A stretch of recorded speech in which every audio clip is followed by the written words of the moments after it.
నాయకులు చాలా మంది ఉంటారు, కానీ గొప్ప నాయకులు చాలా కొద్ది మందే ఉంటారు. కాలం దాని అవసరాలకు ఆశయాలకు అనుగుణంగా నాయకుల్ని తయారు చేస్తుంది. అలా కాలంతో పాటు ఒక వెలుగు వెలిగి కాలగర్భంలో కలిసిన నాయకులు చాలామంది ఉన్నారు. కానీ కాలానికి అతీతంగా కలకాలం నిలిచిపోయే నాయకులు మాత్రం వేళ్ల మీద లెక్కించేంత తక్కువ మంది ఉంటారు. కొందరు గొప్ప నాయకుల గురించి దేశ స్థాయిలో తెలియకపోవచ్చు, కానీ ఓ రాష్ట్ర చరిత్రలో, ఓ ప్రాంత చరిత్రలో, ఓ జాతి చరిత్రలో ఆ నాయకులకు ప్రత్యేకమైన స్థానం ఉంటుంది. ఆ స్థానం దక్కే అరుదైన అవకాశం చరిత్రలో కొందరికి మాత్రమే వస్తుంది. సాధారణ కుటుంబంలో పుట్టి అసాధారణమైన జీవితం గడిపి ప్రజా సమస్యలపై పోరాటమే ఊపిరిగా బ్రతికి అలా పోరాడుతూనే ఊపిరి వదిలిన నాయకుడు మాత్రం ఒక్కడే ఉన్నాడు. ఆయనే వంగవీటి మోహన రంగారావు గారు. అభిమానులు ఆప్యాయంగా, శత్రువులు కోపంగా పిలుచుకునే రంగా, వంగవీటి రంగా. సమస్యలపై పోరాటం, ఎవరైనా ఎదిరిస్తే వారితో చెలగాటం, అదే వారి నైజం. దాంతో రంగా గారు ఒకేసారి అభిమానుల్ని, శత్రువుల్ని సంపాదించుకున్నాడు. అర్థం చేసుకున్నవారు నాయకుడంటే, అర్థం కానివారు రౌడీ అన్నారు. ఆయన స్వభావం బెజవాడ వీధుల్లో బెదిరింపుల స్థాయి నుంచి రాష్ట్ర ముఖ్యమంత్రికి సైతం ముచ్చెమట్లు పట్టించే దాకా ఎదిగేలా చేసింది. అసలు ఈ రంగా ఎవరు? సెటిల్మెంట్లు చేసే స్థాయి నుంచి రాష్ట్ర రాజకీయాల దాకా ఎలా ఎదిగాడు? ఆయన చావుకు కారణం ఎవరు? రాష్ట్ర రాజకీయాల్లో రంగగారి ప్రభావం నాటి నుంచి నేటి వరకు ఎలా ఉంది? ఇలాంటి ఎన్నో విషయాలు మీకు తెలియజేస్తాను.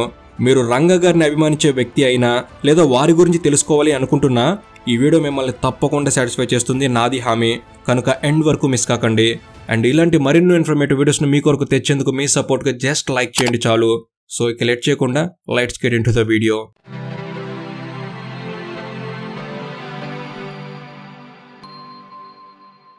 వంగవీటి రంగా ఉమ్మడి ఆంధ్రప్రదేశ్ కృష్ణా జిల్లా ఉయ్యూరు మండలం కాటూరులో 1947 జూలై 4న వంగవీటి సీతారామయ్య సావిత్రమ్మ దంపతులకు జన్మించాడు. వీరిది సాధారణ మధ్యతరగతి రైతు కుటుంబం. వంగవీటి రంగకు 4 అన్నయ్యలు ఉన్నారు. వారే వంగవీటి కోటేశ్వరరావు, వంగవీటి వెంకట నారాయణరావు, వంగవీటి శోభన చలపతిరావు, వంగవీటి రాధాకృష్ణరావు. అందరిలో చిన్నవాడు 5వ సంతానం మన వంగవీటి రంగా. అయితే 1970ల మొదట్లో వంగవీటి రంగా కుటుంబం ఉయ్యూరు నుంచి బెజవాడకు వచ్చింది. బెజవాడ అనగా ప్రస్తుతం మనం పిలుచుకుంటున్న విజయవాడ నగరం. సరిగ్గా అదే సమయంలో బెజవాడలో రవాణా రంగం, వ్యాపార రంగం అభివృద్ధి చెందుతున్నాయి. ముఖ్యంగా ఆటో నగరం ఏర్పాటైంది. ఆ సమయంలో బెజవాడలో హైదరాబాద్ కన్నా ఎక్కువ వ్యాపారం జరిగేది. ముఖ్యంగా చాలా మంది రవాణా రంగంలో పెట్టుబడులు పెట్టడం మొదలుపెట్టారు. దాంతో ఆ సమయంలో బెజవాడ రవాణా రంగానికి దక్షిణ భారతదేశంలోని కేంద్రంగా మారింది. ఆ సమయంలో చాలా మందికి బెజవాడలో స్థిరపడేందుకు ఉపాధి అవకాశాలు కూడా ఎక్కువయ్యాయి. రవాణా రంగంలో స్థిరపడేందుకు చాలా మంది బెజవాడకు వచ్చారు. వ్యాపారంతో పాటు రాజకీయంగా కూడా బెజవాడ అభివృద్ధి చెందింది. ఆ సమయంలో భారతదేశం అంతా కాంగ్రెస్ పార్టీ ప్రభావం ఉంటే ఒక్క బెజవాడలో మాత్రం కమ్యూనిస్టుల ప్రభావం, ఆధిపత్యం ఎక్కువగా ఉండేది. అలాగే 1970లో మన భారతదేశంలో పోలీస్ వ్యవస్థ, న్యాయ వ్యవస్థ అంత పటిష్టంగా ఉండేవి కావు. ఆ రోజుల్లో పోలీసుల్ని ప్రజలు కూడా ఎక్కువగా లెక్క చేసేవారు కాదు. రాష్ట్రంలో ఏదైనా సంఘటనలు జరిగితే వాటికి సంబంధించిన సమాచారం కూడా పూర్తిగా ప్రభుత్వానికి కూడా చేరేది కాదు. అంటే అర్థం చేసుకోవచ్చు అప్పటి వ్యవస్థలు ఎంత బలహీనంగా ఉండేవో. అలాంటి రోజుల్లో బెజవాడ జిల్లా కేంద్రంగా కూడా లేదు. ఆ రోజుల్లో కృష్ణా జిల్లా కేంద్రంగా మచిలీపట్నం ఉండేది. విజయవాడలో కేవలం డిఎస్పీ మాత్రమే ఉండేవారు. ఎస్పీ ఆఫీస్ మచిలీపట్నంలో ఉండేది. కాబట్టి ఆ రోజుల్లో బెజవాడ ప్రజలకు వ్యవస్థల మీద, ప్రభుత్వాల మీద అంత నమ్మకం ఉండేది కాదు. దాంతో ప్రజలు ఏదైనా సమస్య వస్తే పోలీసులను గాని, ప్రభుత్వాన్ని గాని నమ్ముకోకుండా ప్రైవేటు వ్యక్తుల దగ్గరకు వెళ్ళేవారు. అలా ఆ రోజుల్లో ప్రైవేట్ సెటిల్మెంట్లు బాగా జరిగేవి. బెజవాడ అభివృద్ధి చెందుతున్న ప్రాంతం కావడంతో వ్యాపారానికి సంబంధించిన సమస్యల్ని ప్రైవేటు వ్యక్తుల దగ్గర ఎక్కువగా పరిష్కరించుకునేవారు. చాలా మంది పేదవారు బెజవాడకు ఉపాధి కోసం వస్తూ ఉండడంతో ఆ పేద ప్రజలకు సమస్యలు కూడా ఉండేవి. అలా ఆ ప్రాంతంలో కమ్యూనిస్ట్ నాయకుడు చలసాని వెంకటరత్నం అనే వ్యక్తి ఆయన అనుచరులతో ఇలాంటి ప్రైవేట్ సెటిల్మెంట్లు, ప్రజా సమస్యలపై పోరాటాలు చేస్తూ ఉండేవాడు. అదే సమయంలో బెజవాడలో కార్మిక సంఘాలు, trade union, taxi workers union, rickshaw workers union, Autonagar workers union, student యూనియన్లు ఇలా రకరకాలుగా యూనియన్లుగా ఏర్పాటవడం జరిగింది. ఈ యూనియన్ల మద్దతు కోసం రాజకీయ పార్టీలు చాలా ప్రయత్నాలు చేసేవి. సరిగ్గా అదే సమయంలో వంగవీటి రంగగారి 4వ అన్నయ్య వంగవీటి రాధా గారు ట్యాక్సీలు కొని నడపడం మొదలుపెట్టారు. దాంతో రాధా గారు ట్యాక్సీ వర్కర్స్ యూనియన్లో మంచి పట్టు సంపాదించాడు. రాధాకు ట్యాక్సీ వర్కర్ యూనియన్లో మంచి పలుకుబడి ఉండటంతో చలసాని వెంకటరత్నంతో పరిచయం ఏర్పడింది. ఆ పరిచయం కాస్త చలసాని వెంకటరత్నానికి రాధాను అనుచరుడిగా మార్చాయి. అలా వెంకటరత్నం చేసే ప్రైవేట్ సెటిల్మెంట్లలో రాధా కూడా పాలు పంచుకునేవాడు. అయితే రాధా చలసాని వెంకటరత్నానికి చాలా బలమైన, ప్రధానమైన అనుచరుడిగా ఎదిగాడు. కానీ కొద్ది రోజుల్లోనే వంగవీటి రాధాకు చలసాని వెంకటరత్నానికి అభిప్రాయ భేదాలు మొదలయ్యాయి. అప్పటి వరకు బెజవాడలో ఎదురులేని చలసాని వెంకటరత్నానికి రాధానే ప్రత్యర్థిగా మారాడు. ఆ సమయంలో రాధాకు దేవినేని కుటుంబం మద్దతుగా నిలిచింది. రాధ వెంకటరత్నాన్ని ఎదురించి ఆయనకు అనుకూలంగా ఉన్న యూనియన్లను రెండుగా చీల్చాడు. చాలా మందిని తన వైపు తిప్పుకున్నాడు. కానీ చలసాని వెంకటరత్నం అప్పటికే కమ్యూనిస్టు పార్టీ సిపిఐలో జాతీయ ప్రధాన కార్యదర్శిగా ఉండటంతో సిపిఐకి అనుబంధంగా ఉంటూ వస్తున్న విద్యార్థి సంఘం AISF, all India student federation మాత్రం రాధాకు మద్దతు ఇవ్వలేదు. దాంతో ఏఐఎస్ఎఫ్కి పోటీగా యునైటెడ్ ఇండిపెండెన్స్ అనే స్టూడెంట్ ఆర్గనైజేషన్ ప్రారంభించాడు. దానికి దేవినేని నెహ్రూ, గాంధీలు నాయకత్వం వహించారు. కొద్ది కాలంలోనే యునైటెడ్ ఇండిపెండెన్స్ కూడా విద్యార్థుల్లో మంచి గుర్తింపు సాధించింది. అంతేకాకుండా సెటిల్మెంట్లు చేస్తూ రాధా డబ్బుతో పాటు బెజవాడలో పేరు పలుకుబడి సంపాదించడం జరిగింది. అలా రెండు వర్గాలు ఆధిపత్యం కోసం ఆనాడు బెజవాడలో గట్టిగానే ప్రయత్నాలు చేశాయి. అయితే చలసాని వెంకటరత్నానికి రాజకీయంగా సిపిఐ పార్టీ అండ ఉండటంతో ఆయనదే పైచేయి అయ్యేది. దాంతో రాధా చలసాని వెంకటరత్నాన్ని హత్య చేయాలని భావించాడు. అలా 1972లో చలసాని వెంకటరత్నం హైదరాబాద్కు వెళ్లి బెజవాడ తిరిగి వస్తుండగా దారి మధ్యలో కారు ఆపి హత్య చేయడం జరిగింది. ఆ హత్యలో ఆ రోజు వెంకటరత్నంతో పాటు ఆయన అనుచరుడు కనకారావు కూడా రాధా చేతిలో హత్యకు గురయ్యాడు. అలా ఒకేసారి జరిగిన రెండు హత్యలు, అందులోని చలసాని వెంకటరత్నం జాతీయ స్థాయి రాజకీయ నాయకుడు కావడం వల్ల రాధా పేరు అప్పట్లో ఉమ్మడి ఆంధ్రప్రదేశ్లో రాష్ట్రమంతా మారుమోగింది. ఆ హత్యలో రాధా కొన్ని రోజులు జైలుకు కూడా వెళ్లాల్సి వచ్చింది. ఇక జైలు నుంచి వచ్చిన తర్వాత రాధా చలసాని వెంకటరత్నం అనుచరుల్ని, ఆయన పేరుతో రౌడీజం చేసే మరికొంతమందిని కూడా హత్య చేయడం జరిగింది. ఆ క్రమంలో రాధా గుణదల సింహాద్రి అనే కమ్యూనిస్ట్ నాయకుడిని హత్య చేశారు. అలా రాధా పూర్తిగా బెజవాడలో ఉన్న యూనియన్లను, కార్మిక సంఘాలను సిపిఐ నుంచి దూరం చేసి సొంతంగా ఎదగడం జరిగింది. సొంతంగా సెటిల్మెంట్లు చేయడం కూడా రాధా మొదలుపెట్టాడు. బెజవాడ ప్రజల్లో, విద్యార్థి సంఘాల్లో, కార్మిక సంఘాల్లో, యూనియన్లలో రాధా మంచి పట్టు సాధించాడు. అప్పుడప్పుడే నాయకుడిగా ఎదుగుతున్నాడు.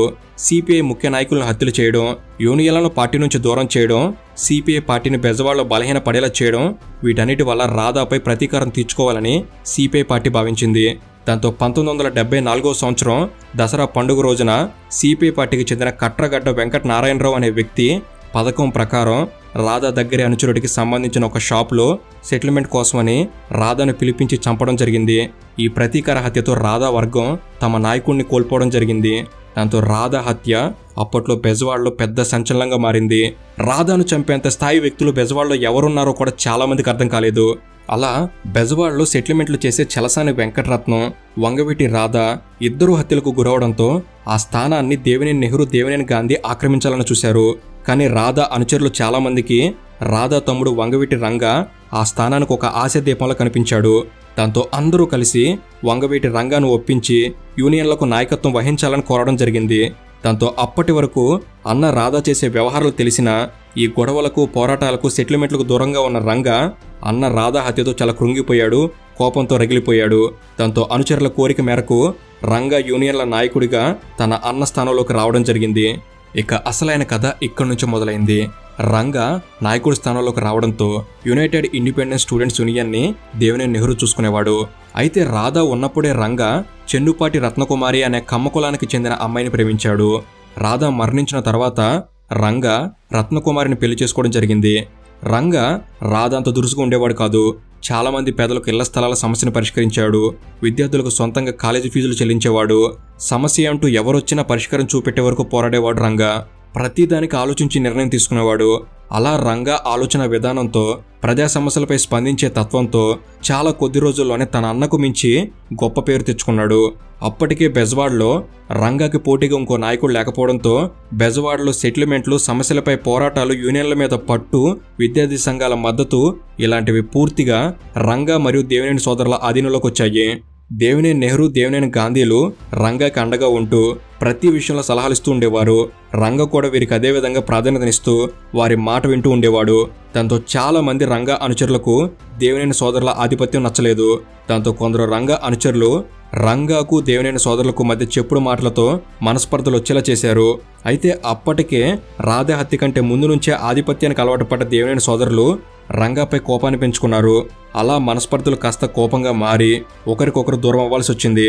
రాధా హత్య కంటే ముందు నుంచే వంగవీటి కుటుంబంతో నమ్మకంగా ఉంటున్న తమనే రంగా అవమానించాడని దేవినేని సోదరులు భావించారు. అంతేకాకుండా రాధా హత్య తర్వాత ఆ స్థానంలో ఉండడానికి అన్యార్హతలు ఉన్నా కూడా రంగాన్ని తీసుకొచ్చి బాధ్యతలు అప్పగించి ఇంతటి వాడిని చేస్తే తమనే అవమానిస్తాడనే భావన దేవినేని సోదరులో బలంగా నాటుకుపోయింది.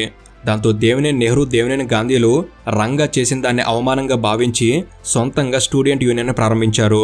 యునైటెడ్ స్టూడెంట్స్ ఆర్గనైజేషన్ పేరుతో సొంతంగా స్టూడెంట్ యూనియన్ ప్రారంభించారు.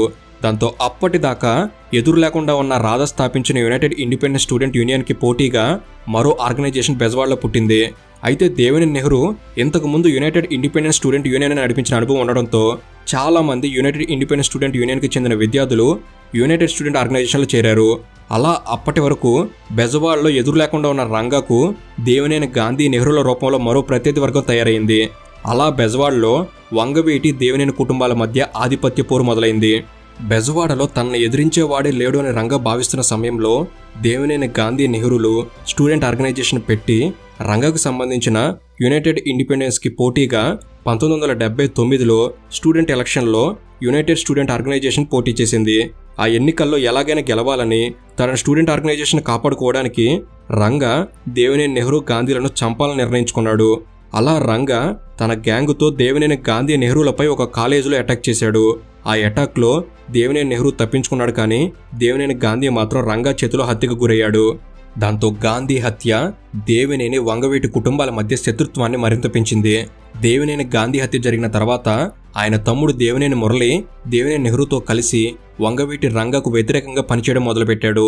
అయితే అప్పటికే రంగా వర్గంలో పనిచేయడంతో రంగాకు గాంధీ హత్యలో ఎవరు సహకరించారనే విషయంపై నెహ్రూకి పూర్తి స్పష్టత ఉంది. దాంతో గాంధీ హత్యలో పాల్గొన్న కొందరిని నెహ్రూ చంపడం జరిగింది. అలా హత్యకు సమాధానం హత్య అన్నట్లుగా వంగవీటి, దేవినేని కుటుంబ గొడవలు జరిగాయి. ఆ సమయంలో బెజవాడ రెండుగా చీలిపోయింది. రెండు వర్గాలు హద్దులు పెట్టుకుని ప్రాంతాలను పంచుకున్నారు. ఒకరి ప్రాంతంలోకి మరో వర్గం వ్యక్తి ఎక్కువసార్లు వస్తే విచక్షణ లేకుండా చంపేసేవారు.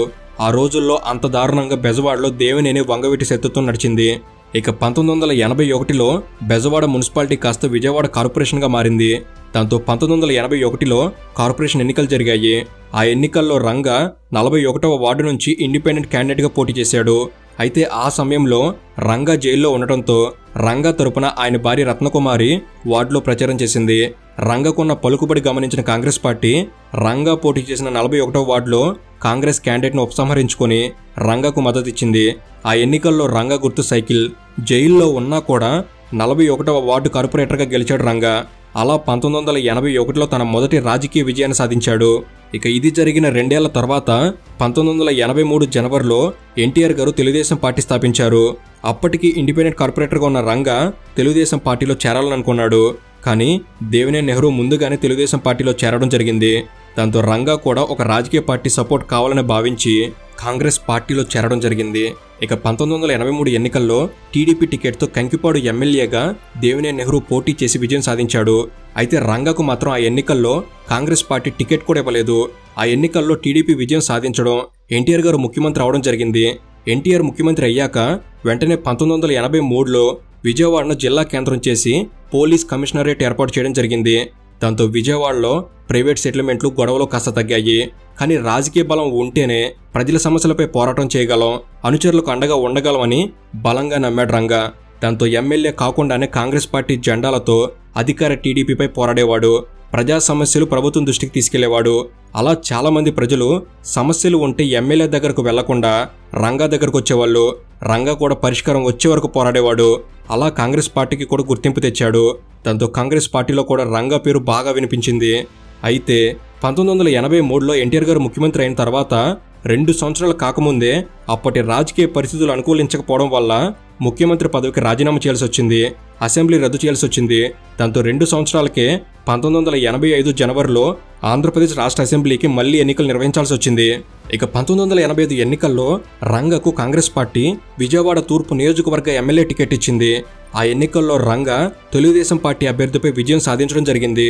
అలా రంగా మొదటిసారి 1985 ఎన్నికల్లో విజయవాడ తూర్పు నియోజకవర్గం ఎమ్మెల్యేగా గెలుపొందాడు. రంగా సాధించిన విజయం అప్పట్లో పెద్ద సంచలనం అయ్యింది. ఆ రోజుల్లో ఎన్టీఆర్ గారి చరిష్మాను తట్టుకుని అప్పటికే ఎమ్మెల్యేగా ఉన్న టీడీపీ అభ్యర్థిపై గెలవడం రంగా గురించి రాష్ట్ర వ్యాప్తంగా తెలిసేలా చేసింది. అంతేకాకుండా రంగా కాంగ్రెస్ పార్టీలో కీలకంగా ఎదిగేందుకు సహాయపడింది. ఆ ఎన్నికల్లో దేవినేని నెహ్రూ కూడా తిరిగి తెలుగుదేశం ఎమ్మెల్యేగా కంకిపాడు నియోజకవర్గం నుంచి గెలవడం జరిగింది. అలా 1985 తర్వాత కూడా తెలుగుదేశం పార్టీ విజయం సాధించడంతో ఎన్టీఆర్ గారు రెండోసారి ముఖ్యమంత్రి అయ్యారు. కాంగ్రెస్ ప్రతిపక్షానికి పరిమితమైంది. అలా ప్రతిపక్ష కాంగ్రెస్ పార్టీ ఎమ్మెల్యేగా రంగా, అధికార తెలుగుదేశం పార్టీ ఎమ్మెల్యేగా నెహ్రూ ఉండటంతో రెండు కుటుంబాల మధ్య గొడవ కాస్త రెండు రాజకీయ పార్టీల గొడవగా మారింది. పార్టీలు పదవులు లేకుండానే ప్రజా సమస్యలపై దూకుడుగా వ్యవహరించే రంగా ఎమ్మెల్యే అయిన తర్వాత ఇంకాస్త దూకుడుగా వ్యవహరించేవాడు. అసలే ప్రతిపక్ష పార్టీ ఎమ్మెల్యే కావడంతో ప్రజా సమస్యల్ని గట్టిగా లేవనెత్తేవాడు. ప్రజలకు సమస్య ఉంటే ముందుండి నడిపించేవాడు. ప్రజా సమస్యల పరిష్కారం కోసం చాలా ఉద్యమాలు చేశాడు. యూనియన్లలో విద్యార్థుల్లో మంచి పట్టు ఉండడంతో విజయవాడలో యూనియన్లకు విద్యార్థులకు సంబంధించిన సమస్యలన్నిటిపై చురుగ్గా స్పందించేవాడు. అలా ప్రతి విషయంలో ప్రభుత్వాన్ని విమర్శిస్తూ రంగా కొద్ది కాలంలోనే కాంగ్రెస్ పార్టీలో, ప్రజల్లో, రాష్ట్ర స్థాయిలో పేరు తెచ్చుకున్నాడు. ఇక ఎమ్మెల్యే పదవి ఉండటంతో రంగాలో ప్రజా సమస్యలపై స్పందించే అలవాటు కాస్త బాధ్యతగా మారింది. అలా వివిధ ప్రజా సంఘాలతో, యూనియన్లతో కలిసి రంగా చాలా రకాల కార్యక్రమాలు, పోరాటాలు చేశాడు. రంగా పేదవారికి అన్యాయం జరిగితే అసలు ఆలోచించేవాడు కాదు. అవతలి వారు ఎంతటి వారైనా న్యాయం జరిగేదాకా పోరాడేవాడు. అందుకు అనేక ఉదాహరణలున్నాయి. పింగళి దశరథరామ్ అనే జర్నలిస్ట్ 1985 అక్టోబర్ 21న హత్యకు గురయ్యాడు. ఆ హత్య రాష్ట్ర ప్రభుత్వ ప్రోద్బలంతో, పోలీసుల సహకారంతో జరిగిందని రంగా భావించాడు. ఆ హత్యకు వ్యతిరేకంగా ప్రజలతో, అనుచరులతో కలిసి ఆయన పెద్ద ఉద్యమం చేశాడు. అలానే 1986లో విజయవాడ 5 టౌన్ పోలీస్ స్టేషన్లో టి మురళీధరన్ అనే కేరళకు చెందిన నేవీ ఆఫీసర్ని పోలీసులు అరెస్ట్ చేసి 3rd డిగ్రీ ప్రయోగించడం వల్ల ఆయన మరణించడం జరిగింది. ఆ తర్వాత ఆయన శవం రైల్వే ట్రాక్ మీద పెట్టి రైలు ప్రమాదంగా చూపించి ప్రయత్నం చేశారు పోలీసులు. ఆ వ్యవహారం రంగాకు తెలియడంతో మానవ హక్కుల సంఘాల మద్దతుతో పెద్ద ఎత్తున పోరాటం చేసి దోషులను జైలుకు పంపించాడు రంగా. ఈ ఘటన ఆ రోజుల్లో రాష్ట్రంలో సంచలనం అయ్యింది. రంగా చేసిన పోరాటం వల్ల ఎన్టీఆర్ ప్రభుత్వానికి కూడా చెడ్డ పేరు వచ్చింది. అంతటితో ఆగకుండా ఈ వ్యవహారాన్ని అసెంబ్లీలో లేవనెత్తి ప్రభుత్వాన్ని కూడా ప్రశ్నించడం జరిగింది. విజయవాడలో పోలీసులు తమ అధికారాన్ని అడ్డం పెట్టుకుని ముదిగొండ పద్మ అనే మహిళను అరెస్ట్ చేసి శిరోమండలం చేశారు. ఆ కేసులో కూడా డిపార్ట్మెంట్ చర్యలు తీసుకునే వరకు రంగా పోరాడాడు. ఇక 1984 జనవరి 9న లాల్ బహదూర్ స్టేడియంలో అప్పటి ముఖ్యమంత్రి ఎన్టీఆర్ పై మల్లెల బాబ్జీ అనే వ్యక్తి హత్యా ప్రయత్నం చేయడం జరిగింది. అయితే అదే మల్లెల బాబ్జీ 1987 నవంబర్ 30న విజయవాడలో ఒక లాడ్జిలో అనుమానాస్పదంగా మరణించడం జరిగింది. అలా ముఖ్యమంత్రిని హత్య చేసే ప్రయత్నం చేసిన వ్యక్తి అనుమానాస్పదంగా చనిపోవడంతో రంగా ఈ హత్యపై కూడా గట్టిగానే పోరాడాడు. మల్లెల బాబ్జీ మరణం మీద సమగ్ర విచారణ జరపాల్సిందేనని అసెంబ్లీలో పట్టుపట్టాడు. రంగాకు సమాధానం చెప్పలేక విధిలేని పరిస్థితుల్లో అప్పటి ప్రభుత్వం జస్టిస్ శ్రీరాములు కమిటీని వేసింది. ఈ వ్యవహారం అప్పట్లో సంచలనం అయ్యింది. ముఖ్యమంత్రిగా ఉన్న ఎన్టీఆర్ గారికి పెద్ద తలనొప్పిగా మారింది. ఈ హత్య ఎన్టీఆర్ చేపించాడనే విధంగా రంగా ప్రభుత్వాన్ని ఇరుకున పెట్టాడు. ఆ వ్యవహారంతో రంగాను ఎన్టీఆర్ ప్రభుత్వం చాలా సీరియస్గా గమనించడం మొదలుపెట్టింది. రంగా దూకుడు, ప్రజల్లో పెరుగుతున్న అభిమానం అన్ని ఎన్టీఆర్ ప్రభుత్వానికి పెద్ద సమస్యగా మారాయి. దాంతో రంగాపై పోలీసుల నిఘా ఎక్కువైంది. దాంతో రంగా నిర్వహించే కార్యక్రమాలకు పోలీసులు పర్మిషన్ ఇవ్వడం ఆపేశారు. రాధా ఉన్నప్పటి నుంచి విజయవాడలో విజయదశమి రోజున ప్రబల ఊరేగింపు నిర్వహిస్తూ వస్తున్నారు. ఆ ఉత్సవానికి ప్రజలు కూడా భారీగా వచ్చేవారు. కానీ 1987వ సంవత్సరం ఆ ప్రబల ఉత్సవం నిర్వహించడాన్ని పోలీసులు నిషేధించారు. దాంతో రంగా ఆమరణ నిరాహార దీక్ష చేసి ప్రజలకు ప్రభుత్వ అణిచివేత ధోరణి అర్థమయ్యేలా చేశాడు. న్యాయ పోరాటం చేసి హైకోర్టు నుండి ప్రబల ఊరేగింపుకు అనుమతి సంపాదించాడు.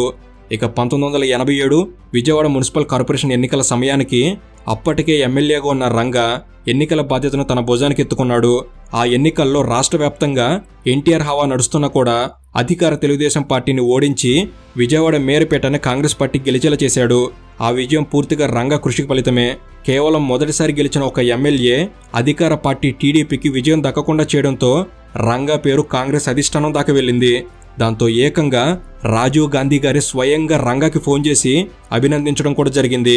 అంటే అర్థం చేసుకోవచ్చు ఆ రోజుల్లో రంగా ఎంత ప్రభావం చూపాడో అని. విజయవాడ కార్పొరేషన్ ఎన్నికల్లో ఓటమితో అధికార తెలుగుదేశం రంగాను టార్గెట్ చేసి వేధించడం మొదలుపెట్టింది. ప్రభుత్వం రంగాకి సెక్యూరిటీని తగ్గించింది. అయినా రంగా మాత్రం ప్రభుత్వ తప్పిదాలు ఎత్తి చూపడంలో ఎక్కడా తగ్గలేదు. 1987లో గోదావరికి వరదలు వచ్చినప్పుడు ఉభయ గోదావరి జిల్లాలకు విజయవాడలో రంగా తన అభిమానులు, వ్యాపారస్తుల నుంచి నిత్యావసర వస్తువుల్ని, దుస్తుల్ని సేకరించి పంపించడం జరిగింది. దాంతో రంగాకు 2 గోదావరి జిల్లాల్లో మంచి గుర్తింపు వచ్చింది. ప్రభుత్వ సహాయం కన్నా ఒంటరిగా రంగా చేసిన సహాయం గురించి అందరూ మాట్లాడుకోవడం జరిగింది. రంగా చేసిన మరో ధైర్యమైన పోరాటం పీటల నరసింహారావు అనే రిక్షా కార్మికుడు విజయవాడలో పోలీస్ లాకప్లో పోలీసులు కొట్టడం వల్ల చనిపోయాడు. రిక్షా కార్మికుడు చనిపోయిన విషయం తెలుసుకున్న రంగా అదే సమయంలో అధికార పర్యటనలో భాగంగా విజయవాడ వచ్చిన అప్పటి హోంమంత్రి కోడెల శివప్రసాద్ని విజయవాడ దాటి వెళ్లకుండా రంగా తన అనుచరులతో పాటు రిక్షా కార్మికుల సహాయంతో మొత్తం విజయవాడలో రహదారులను దిగ్బంధం చేయించి కోడెల శివప్రసాద్ని విజయవాడ దాటి వెళ్లకుండా అడ్డుకున్నాడు. దాంతో కోడెల శివప్రసాద్ని నడి రోడ్డు మీద స్థానిక ప్రజలతో కలిసి హత్య గురించి నిలదీయడం జరిగింది. ఈ విషయం గురించి మాట్లాడడానికి గెస్ట్ హౌస్కు రమ్మని కోడెల అడగ్గా, నాకు గెస్ట్ హౌస్ రాజకీయాలు తెలియవు, వెంటనే న్యాయం చేయాల్సిందని పట్టుబట్టాడు. అపాయింట్మెంట్ లేకుండా, పర్మిషన్ లేకుండా గొడవ చేస్తున్నావు, నువ్వు చేస్తుంది ఇల్లీగల్ అని హోమ్ మినిస్టర్ హెచ్చరిస్తే మీ డిపార్ట్మెంట్లోని అధికారులు ఒక మనిషి ప్రాణం తీస్తే అది మీకు లీగల్గా కనిపిస్తుందా అంటూ ఎదురు ప్రశ్నించి తానేంటో అప్పటి హోమ్ మినిస్టర్కి సైతం తెలిసేలా చేశాడు రంగా. ఆ సమయంలో హోమ్ మినిస్టర్ ముందే రంగా అభిమానులకి పోలీసులకు మధ్య పెద్ద గొడవ జరిగింది. ఆ సంఘటన కూడా రాష్ట్ర స్థాయిలో ప్రభుత్వం పరువు పోయేలా చేసింది. ఇక 1988 జూలై 10న రంగా కాపునాడు పేరుతో కాపు కులానికి సంబంధించిన ఒక భారీ బహిరంగ సభ నిర్వహించాలనుకున్నాడు. ఆ సభకు తన అనుచరులు, అభిమానుల ద్వారా పెద్ద ఎత్తున ప్రచారం చేయించాడు. కృష్ణా, గుంటూరు, 2 గోదావరి జిల్లాల నుంచి జన సమీకరణ చేయాలని భావించాడు. అయితే కాపునాడు సభ కేవలం కాపులకు మాత్రమే కాకుండా బలిజ, తెలగ కులాలకు చెందిన ప్రజలను కూడా ఆహ్వానించాడు.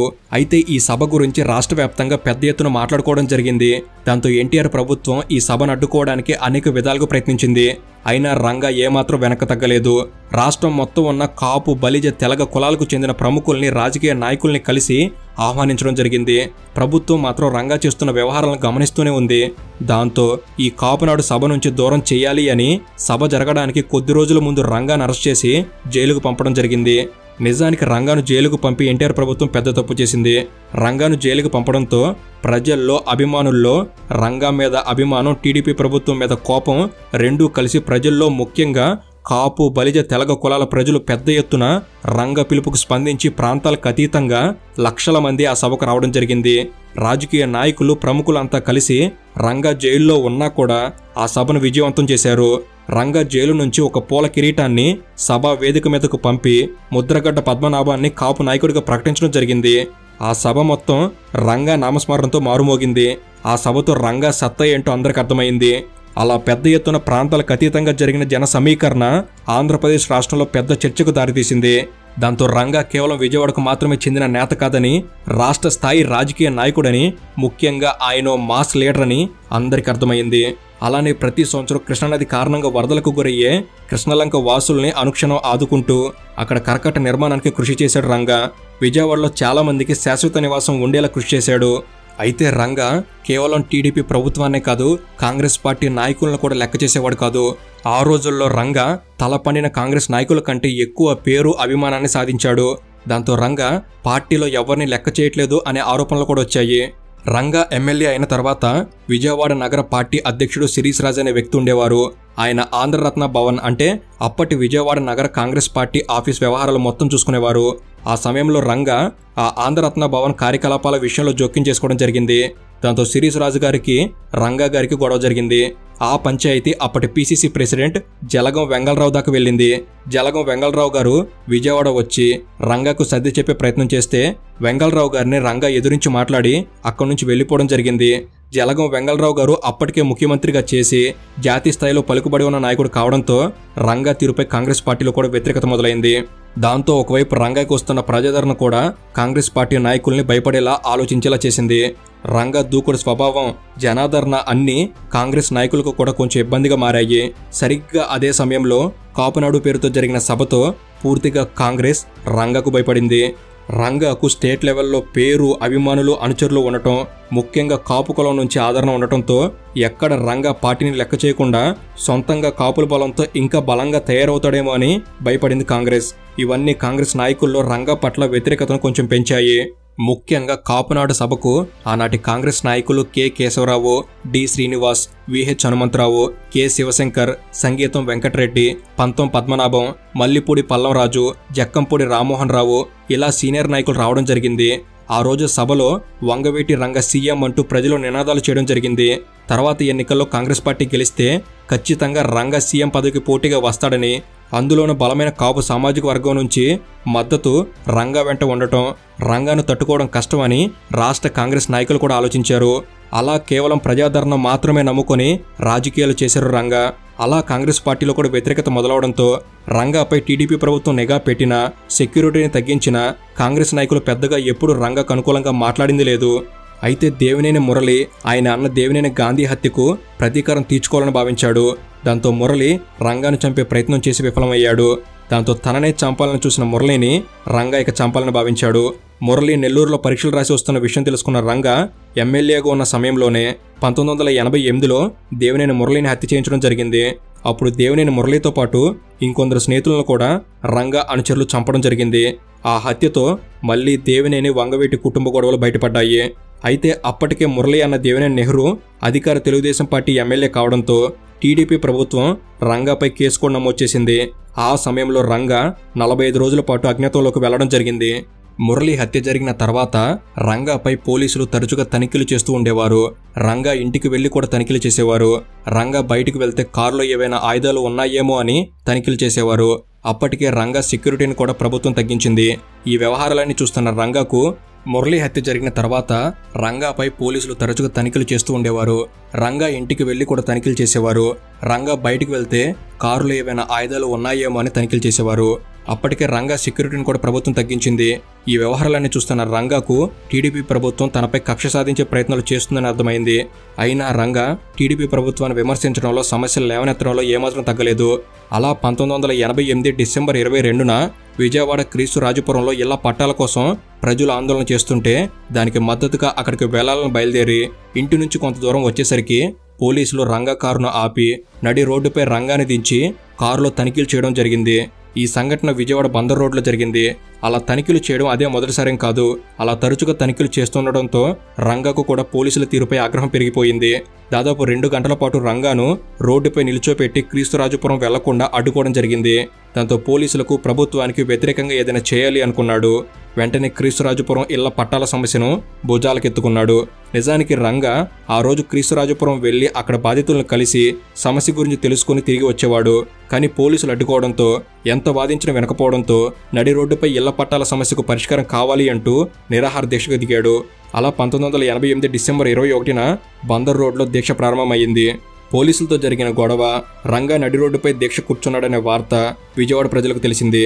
ఈ వార్త తెలిసిన ప్రజలు వెంటనే రంగా దీక్షకు సంఘీభావంగా బందర్ రోడ్డుపై భారీగా చేరుకున్నారు. ఆ రోజు రాత్రి బందర్ రోడ్డు పూర్తిగా జనాలతో నిండిపోయింది.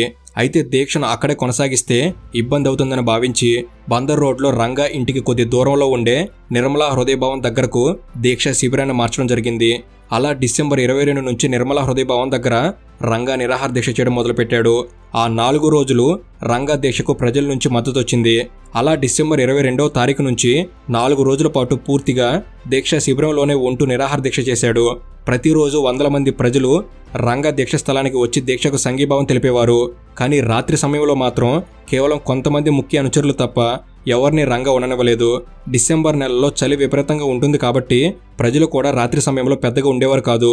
అయితే సరిగ్గా 1988 డిసెంబర్ 26 తెల్లవారుజామున 3 గంటలకు ఒక బస్సులో అయ్యప్పమాల వేషధారంలో దాదాపు 20 మంది కత్తులు, వేట కొడవళ్లు, పొగబాంబుల సహాయంతో నిరాహార దీక్ష శిబిరంపై రంగాను చంపాలనే ఉద్దేశంతో కొందరు దాడి చేయడం జరిగింది. అప్పటికే 5 రోజుల నుంచి నిరాహార దీక్షలో ఉండటం వల్ల నీరసించి ఆయుధాలు లేకుండా నిరాయుధుడిగా నిద్రపోతున్న రంగాను వారంతా మీద పడి ఘోరంగా పొడిచి చంపడం జరిగింది. రంగాతో పాటు ఆయన అనుచరులు దీక్షిత్ మురళిని కూడా చంపడం జరిగింది. ఆ రోజు దాదాపుగా 20కి పైగా కత్తిపోట్లు రంగా శరీరంపై పడ్డాయి. కేవలం 10 నుంచి 15 నిమిషాల వ్యవధిలోనే రంగాను చంపి అక్కడి నుంచి ఆ హంతకులు వెళ్లిపోవడం జరిగింది. కొద్దిసేపట్లోనే రంగాపై జరిగిన దాడి కుటుంబ సభ్యులకు, ప్రజలకు తెలిసిపోయింది. వెంటనే కారులో విజయవాడ ప్రభుత్వ హాస్పిటల్కి తీసుకెళ్తే డాక్టర్లు అప్పటికే రంగా చనిపోయినట్టు నిర్ధారించారు. అలా 1988 డిసెంబర్ 26న రంగా మరణించారు. అయితే రంగా మరణ వార్త కొద్ది గంటల్లోనే విజయవాడ నగరం అంతా వ్యాపించింది. రాష్ట్రంలో తెల్లవారేసరికి పెద్ద సంచలనంగా మారింది. దాంతో రంగా అభిమానుల్లో ఆగ్రహం కట్టలు తెంచుకుంది. రాష్ట్రం నలుమూల నుంచి రంగా అభిమానులు విజయవాడకు చేరుకున్నారు. అలా రంగా పార్థివ దేహాన్ని చూడడానికి ఆ రోజు విజయవాడ పీడబ్ల్యూడీ గ్రౌండ్ పూర్తిగా జనాలతో నిండిపోయింది. వేల మంది ప్రజలు రంగా అంత్యక్రియల్లో పాల్గొన్నారు. కాంగ్రెస్ పార్టీ నాయకులు చాలా మంది రంగాకు మద్దతుగా విజయవాడ చేరుకున్నారు. రంగా మరణ వార్త అప్పటి ప్రధాని రాజీవ్ గాంధీని కూడా దిగ్భ్రాంతికి గురిచేసింది. ఆ సమయంలో రంగా హత్య ఎవరు చేశారు అనే దానిపై స్పష్టత లేకపోవడం వల్ల రంగాతో ప్రభుత్వం, పోలీసులు ప్రవర్తించిన తీరు వల్లే రంగా నిరాహార దీక్షకు కూర్చోవలసి వచ్చిందని, అందులో రంగా అభిమానులు ప్రధానంగా అనుమానించి దేవినేని నెహ్రూ అప్పటి అధికార తెలుగుదేశం పార్టీకి చెందినవాడు కావడంతో ఈ హత్య ఖచ్చితంగా ప్రభుత్వం సహాయంతో దేవినేని నెహ్రూనే చేయించి ఉంటాడని రంగా అభిమానులు భావించారు. దాంతో విజయవాడలో పెద్ద ఎత్తున అలర్లు చెలరేగాయి. రంగాకు కాపుల నుంచి మద్దతు ఉండడం వల్ల నెహ్రూ కమ్మ సామాజిక వర్గానికి చెందినవాడు కావడంతో రంగా హత్య కులాల గొడవకు దారితీసింది. ప్రభుత్వ ఆస్తుల్ని రంగా అభిమానులు పూర్తిగా ధ్వంసం చేశారు. ఆర్టీసీ బస్సులను తగలబెట్టారు. సినిమా హాళ్లు తగలబెట్టారు. విజయవాడ మొత్తం అలర్లు చెలరేగాయి. విజయవాడలో ఉండే కమ్మవారి ఆస్తుల్ని రంగా అభిమానులు ధ్వంసం చేయడం జరిగింది. ఈ అలర్లు కేవలం విజయవాడకి పరిమితం కాకుండా తూర్పు గోదావరి, పశ్చిమ గోదావరి జిల్లాల్లో కూడా జరిగాయి. ప్రభుత్వానికి వ్యతిరేకంగా రాష్ట్రంలో చాలా చోట్ల ఆందోళనలు జరిగాయి. విజయవాడలో జరుగుతున్న విధ్వంసాన్ని ఆపడానికి ఆంధ్రప్రదేశ్ ప్రభుత్వం కర్ఫ్యూ విధించింది. కర్ఫ్యూను కూడా కాదని ప్రజలు రోడ్ల మీదకు వచ్చి ఆందోళనలు చేశారు. ఆ గొడవల్లో 70 మందికి పైగా వరకు చనిపోవడం జరిగింది. ఆ రోజుల్లోనే విజయవాడలో దాదాపు 100 కోట్ల రూపాయలకు పైగా ఆస్తి నష్టం జరిగింది. మొత్తం 36 రోజుల పాటు విజయవాడలో కర్ఫ్యూ విధించడం జరిగింది. వందల సంఖ్యలో కేసులు నమోదయ్యాయి. ఆ అల్లర్లకు బాధ్యత వహిస్తూ హోంమంత్రి కోడెల శివప్రసాద్ రాజీనామా చేశాడు. రంగా హత్య కేసును సిబిఐకి అప్పగించడం జరిగింది. రంగా హత్య, దానివల్ల జరిగిన అల్లర్లు భారతదేశ వ్యాప్తంగా సంచలనం అయ్యాయి. దాంతో ఆంధ్రప్రదేశ్లోని టీడీపీ రాష్ట్ర ప్రభుత్వం పూర్తిగా తలదించుకోవాల్సిన పరిస్థితి వచ్చింది. దాంతో 1889 ఎన్నికల్లో తెలుగుదేశం పార్టీ ఓడిపోయింది. అంతకుముందు జరిగిన 1885 ఎన్నికల్లో 294 స్థానాలకు 202 స్థానాలు గెలిచి బలంగా ఉన్న తెలుగుదేశం పార్టీ రంగా గారి దెబ్బకు 1889లో మళ్లీ ఎన్నికలు వచ్చేసరికి ఓడిపోవాల్సి వచ్చింది. ఆ ఎన్నికల్లో కాంగ్రెస్ పార్టీకి రంగా హత్య అత్యంత సానుకూలమైన అంశంగా మారింది. 1989 ఎన్నికల్లో కాంగ్రెస్ పార్టీ అభ్యర్థులందరూ రంగా విగ్రహాలు, రంగా చిత్రపటాలు పెట్టుకుని విజయం సాధించారు. అంటే అర్థం చేసుకోవచ్చు రంగా ప్రభావం ఆంధ్రప్రదేశ్ రాష్ట్ర రాజకీయాల్లో ఎలా ఉండేదో అని. అలా రంగా రాష్ట్ర రాజకీయాల్లో కేవలం 3 సంవత్సరాల 11 నెలల పాటే ఎమ్మెల్యేగా ఉన్న ఆయన చేసిన పోరాటాలు, పరిష్కారం చూపించిన సమస్యలు, ప్రభుత్వానికి ఎదురైన తీరు, కులాలకు అతీతంగా ప్రజలను ఏకం చేసిన ఘనత, ఇవన్నీ రంగాను ప్రజల గుండెల్లో విజయవాడ చరిత్రలో చిరస్థాయిగా నిలిచిపోలే చేశాయి.